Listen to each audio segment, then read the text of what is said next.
Hello everyone, Person87 here back with more Bloons TD Battles 2 content. This time we're in Lead Dungeon. Still rocking the Ice Wizard NG because this is really the only strat I can use at this point, as I really don't feel like grinding XP for some other towers that probably weren't even good.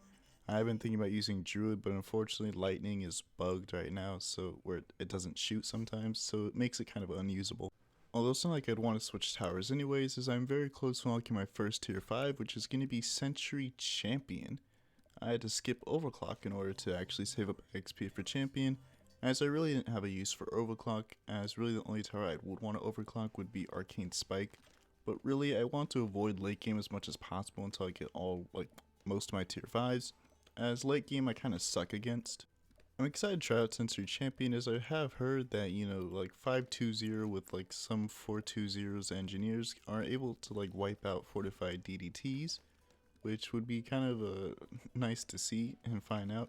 Although the only problem would be actually affording all of that before, round 26. The only income generation I have is Bloon Trap, and as I said before, some people will straight up stop sending eco when I get Bloon Trap. Now my opener I'm going for is a bit different this time. I'm going for a 1-1-0 ice instead of 0-1-1. Why? Because, well, the 1-1-0 can turn into ice shards, which is what I'm going to want for Saran rushes, and I feel like I'd save money by not having to sell my 0-1-2 to actually get ice shards. I would just get a 1-1-0 instead. Now the only downside is that on round 3 I'm gonna have to spend a lot more on NG because, well, 0-1-2 is really what you're gonna want for group blues. You can really go from 0-1-2 into Gwen and not have to buy anything for a while unless your opponent is sending whites at you. Then you're gonna have to get a double gun. Anyways, my opponent all of night is going Boomer into Quincy. Been seeing a lot of boomers recently. I looked at the patch notes and haven't really noticed a buff towards boomerang, so I'm really wondering why boomers all of a sudden so popular. Now, because I wanted to progress as fast as possible, I wanted to get to MOAB pit, just ASAP. Although by the time this video comes out, I would already have been there. But anyways, I wanted to progress as fast as possible to get to MOAB pit to get that plus 15% XP. It might not be much, but it does make, I guess, grinding just that much less painful. So really I was just thinking about how to kill my opponent as fast as possible. And well, Boomer sucks against Rego Bloon, so you're gonna have to get a more force your opponent to get a more glaives if they want to defend, regen rainbows, or if they send regen ceramics, you're gonna have to buy at least 2 more glaives. Yeah, so just a tip for all you boomer mains out there, watch out for Rego Bloons, as you guys suck against those. And so basically you're seeing me kill my opponents with regen ceramics and regen rainbows a lot. Those two are probably the best 2 rushes for mid game.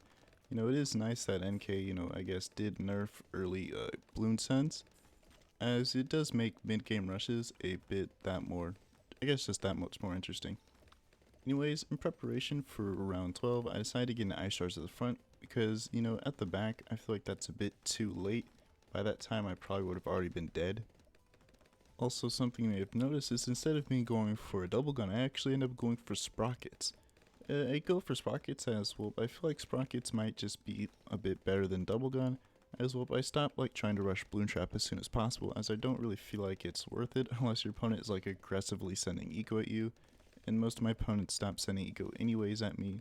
So the only reason I'd get Bloon Trap is to guess sort of save me from rushes, but even then it would only minimize the rush some.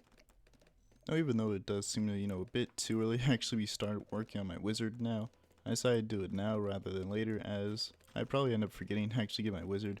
There have been some times where I've lost matches on round 12 because I forgot, wizard, yeah, I forgot those. Anyways, my opponent placed down super, which is actually quite interesting to get super now, as I really don't really feel like super would do much early game. Now I'm just going to spoil the strategy my opponent is using, is he's going Boomer Super Village. Now this is a strat I wanted to try out, and well, it was something I thought of before the game even released, as I sort of suspected that Super would be pretty good against DDTs because you have Dark Knight, and well, my correction was correct. Spamming 203 Dark Knights, it pretty much deletes DDT rushes. It is annoying for me who sucks against DDTs, so really whenever I see someone place down Super, I just assume they have all tier 3s unlocked and try to end the match before round 26, as I know I'm not going to be able to win. The best I could do is use Snowstorm to slow down DDTs and just hope and pray that, well, my opponent actually ties DDTs before I do, but usually that ends up like not being the case. Now here I get an embrittlement just to help out a bit more with camel balloons, just in case Shimmer misses like 1 or 2 balloons, embrittlement can catch those. And also embrittlement, if you don't know, gives +1 damage to all MOAB class balloons. Well, all towers that hit MOAB class balloons do +1 damage, which is pretty nice. And combined with the fact that deconstruction actually gives more MOAB damage, and you're really set for life. Anyways, my opponent is like testing out my defense with Camel Perp some, and as you can see, I am suck against those. As really Shimmer's like missing like all the balloons. Now I ended up boosting as I thought my opponent was going to go all in, but I guess not. Now because I'm trying to remember the hotkeys, I actually ended up accidentally boosting myself, but it didn't really matter as I just sent some more regross ramps. And my opponent decides to not defend and sends a counter rush of Camel Purples, but unfortunately they're just a bit too slow. All the towers he had would have created a terrible regrow farm, as I'm pretty sure his super was just like a knockback super, which again is not good against regrow balloons. Same thing with Boomer, like especially like base Boomer, not even tier 3 boomers.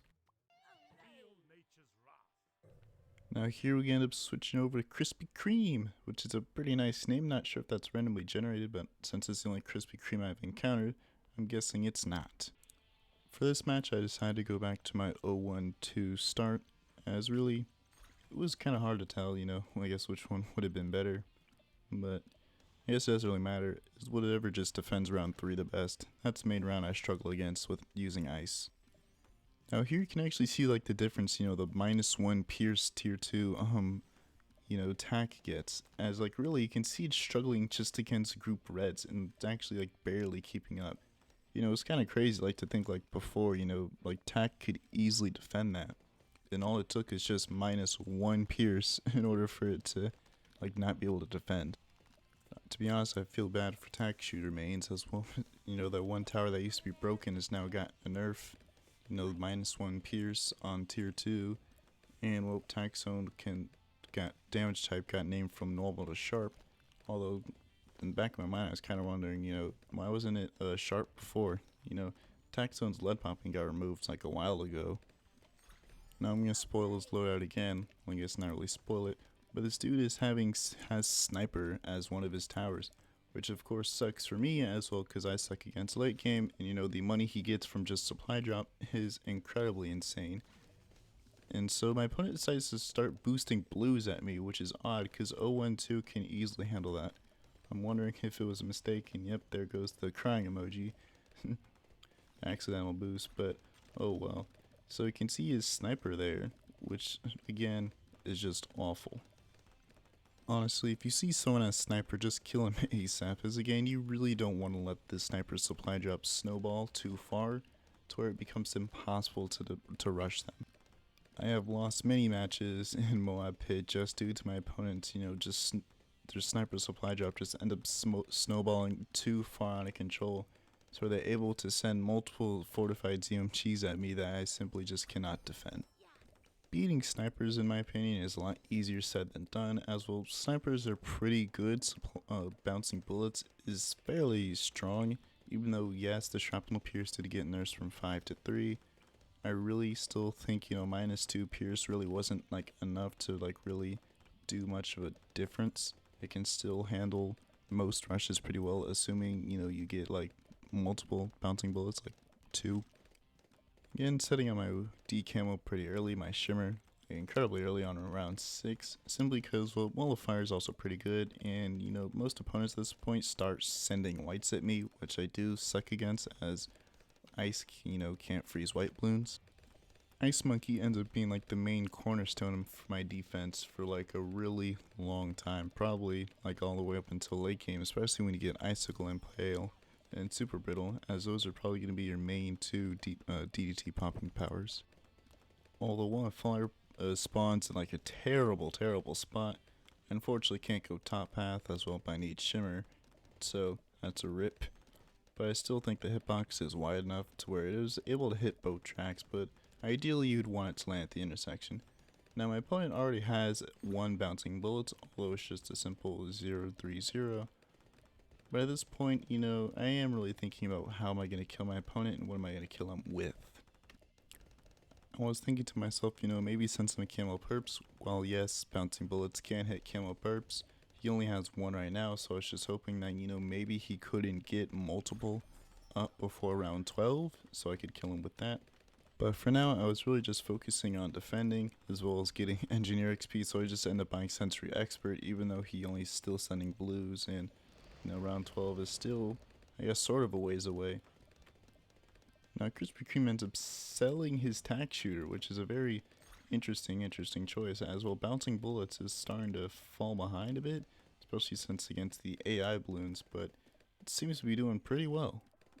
Now, he sells it in place of a second sniper, and at this point I was kind of worrying that, you know, maybe he was going to have too much money to where rushes don't work against him anymore, and he ends up placing down Oben. Now, it seems to be pretty late to actually place down Oben. It makes me wonder, you know, why not just have you placed Oben out earlier? Probably just to get supply drop up just a bit faster, but at this point, you know, I probably wouldn't even worry about placing down Hero, as they're such low level and would take a bit longer to level up, to where it wouldn't really be worth it. Now, of course, it's everyone's favorite round 13, so here come the regen rainbows, which I end up boosting at him. Now, for whatever reason, he's not boosting at me, although I think he accidentally used a balloon boost instead of a tower boost. He tries to get a maelstrom, but he got it just a bit too late. And that, my friends, is how you kill people who are gonna spam supply drops. Just rush them as fast and as soon as possible. And you know, the awards I got from the match weren't too bad when I used that 2x multiplier though.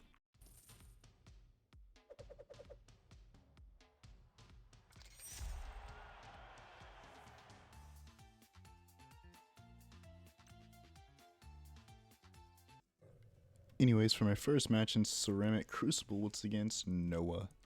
Unfortunately, it's on Docks. To be honest, Docks is one of my least favorite maps, if I'm being completely honest. I probably hate it more than like Koru. Maybe not that much. Again, my opponent is going a boomer start, and this is a very interesting place. I think it was the similar placement to last episode. It seems, I guess, to be a sort of meta placement. Although, I guess I can see why. Like, looking at it, you get straight lines for the eco path, which is perfect for Glaive Ricochet. And, well, it seems that Glaive is able to use up all of its pierce before actually coming back. Although, it kind of does make me wonder, like, if I send Space Blues with that Overwhelm Boomerang in that spot. Anyways, in this match, I'm going to show off Necromancer, which is a tower that I don't really use a whole lot. It's unfortunate you can't see the graveyard count on Necromancer. That's something that didn't come over from BTD6. Not sure why, as it is like useful information to know like if your Necromancer isn't accumulating zombie count. Also, something I noticed about Necromancer, it doesn't seem to spawn zombies as often. That's probably intentional as like I guess sort of a nerf to Necromancer, as well if it constantly spawns zombies like it did in BTD6, I feel like it would still be too powerful. Although if it did constantly spawn zombies, they'd probably nerf the pierce. I mean, I think Necromancer, like base Necromancer, has like 3 pierce, so they probably only reduce it to 2. It does make Necromancer, you know, a bit inconsistent, but I mean, if you place it at the start of the track, you know where the eco balloons come from, your zombie count that you can't see probably should be pretty high, pretty good. Now, Noah makes an interesting decision. He decides to sell his boomerang in order to actually get a 302 ricochet. This is an interesting decision. I probably wouldn't do this, as in battles, I feel like 320 is what you'd want more than the extra damage. And it's really like now because of this, he's getting a bit overwhelmed, and I end up getting first blood, but first blood only rewards like 5 monkey money, so it doesn't really matter. Now, the reason why I say, you know, 320 would probably be better than 302 in battles 2 is simply because, well, you know, you're gonna need a 220 boomer to actually save up for ricochet. Selling for like just +1 layer isn't really useful, as really I feel like you know, 320 can like keep up with like probably all the way up to like maybe pinks or maybe even like whites. Anyways, this dude gets Oben. Again, which is a very interesting, like, I guess, hero choice. Me personally, I'd probably go Gwen with most strategies. I feel like, you know, heated up is just too good to like pass off. But I mean, hey, you know, Oben, you know, buffs druids and I guess just most magic monkeys, so it might be better. Anyways, I purposely left a spot for the wizard, so I feel like that's like the best decamo spot, just like putting it in a, I guess a bend where attack would also be pretty good. Anyways, I believe I want to use Necromancer in this game because I think I just unlocked it when I went to Ceramic Crucible, so I wanted to see, you know, how good it was, although I guess Docks probably wouldn't be the best map to show this off on, as to be honest, I just really hate Docks. It's like one of my least favorite maps. Although in terms of difficulty, it's probably one of the easiest. If you're asking me, I believe like Koru and Glade are definitely the two hardest maps. Well, Glade simply because the MOAB path is really short and you really have to set your defense up specifically for MOABs. The main reason I don't like Docks is it's really terrible for ices. Yes, you might think it's good because in that little pocket you can put ices in. But you know, with ice you really want to get ice shards. That's probably the one of the best upgrades for ice, as it like really just like counters rushes heavily. And you know, it's kind of hard to put towers around ice because like really ice is going to be taking up most of that pocket. Anyways, this guy gets super and he gets it in a very interesting spot. Not sure why all the way back there, as like really if I were to send a rush it wouldn't really be useful until like halfway, like more than halfway through the track actually. Anyways, now I figured it was a good time to save up for Necromancer, as well, of course, Necromancer can pop purples, and I wanted to see how good it would be against a round 12 Camel Purple Rush. Although I really won't be able to figure that out this episode, as I don't think he sent one, although I could be mistaken. Although, one bad thing about Necromancer is that Necromancer ends up sending resurrected Bloons the wrong way, which is one of the worst thing he does about it. This time he did actually end up sending him, like, sort of the right way. But, like, ideally you'd want all of the, like, reanimated Bloons towards the Eco Bloons and not away like it is now. Also, something I didn't even notice at the time is this guy has no Camel Purple popping power. I still ended up just sending around 13 regen rainbows anyways. He gets a Spike Factory down, but I was committed to this rush as really it was only like a base one. You know, in all honesty, I probably should just send Camel Purples. And I think this match, this rush right here, just shows like how terrible like boomers are against Rico Bloons. Like this is just awful. Like you really do need more glaives if you end up getting rushed by Rico Bloons. Or I guess just like anything like above purples, you're gonna need more glaives. Now this right here is kind of a blessing and a curse because well, it's gonna take me ages just to open all these chests. And who knows if I might like end up getting a mighty chest while I'm trying to open these chests. Anyways, I'm going to end that video here. Thanks for watching if you watched all the way through, and be sure to subscribe.